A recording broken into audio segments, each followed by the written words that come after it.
Hello sport fans and welcome to VGamers. It's a great day out there on the track today as I get the pleasure to look at Excitebike 64 on the Nintendo 64. Roll the title card.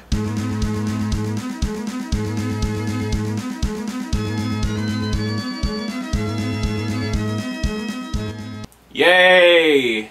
Do I have to review this? For those of you who don't know, I hate racing games. Don't get me wrong, I love games like the Crash Bandicoot racing series and Mario Kart racing series, but when it comes to like ATV or motocrossing racing games, I just find the controls horrendous. This is mostly due to the turning.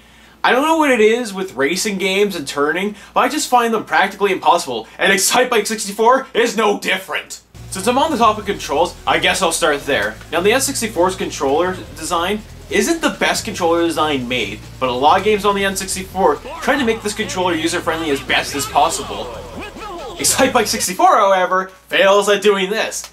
So here's how the controller scheme works for Excitebike 64. You ready? A button is your gas, B button is your brake and reverse, the Z and left trigger are your turbo, the D-pad and the stick can move your bike around, C up changes the camera, C left is your rear view camera, C right changes the HUD screen, holding C down and doing some other random button combinations allows you to perform stunts, and the fucking right trigger lets you slide!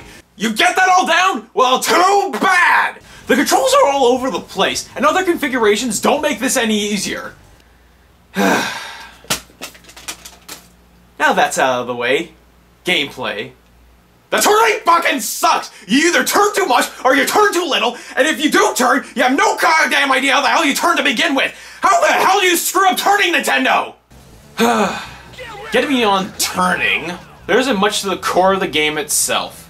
It's your standard, run-of-the-mill motocross racer, just with the Excitebike name slapped on the cartridge. Something else I want to notice. What the? Are those ads in the background? They are! What the hell, Nintendo? I don't mind them on the back of the racers, but in the goddamn background of the menu screens? My god, you guys are sellouts!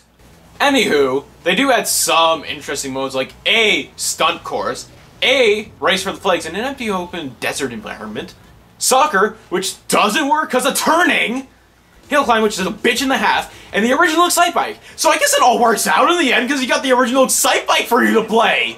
Oh yeah, I forgot about the music. Yeah, it's good except for this. It's stupid because it offsets the rest of the music in the game completely. For example, you'll be racing in a chorus and you'll be hearing this really well-fitted music, and you finish, and bam, you get a crappy 5-second loop rap called Buddy My Pal! Buddy My Pal, fuck you. Overall, I give this game a 4.5 out of 10. This game sucks! It's not bad enough that the turning has got awful, but on top of that, this is an unfitting sequel for the original Excitebike on the NES. What we got here is your standard, run-of-the-mill motocross game with the Excitebike logo slapped on! Ugh.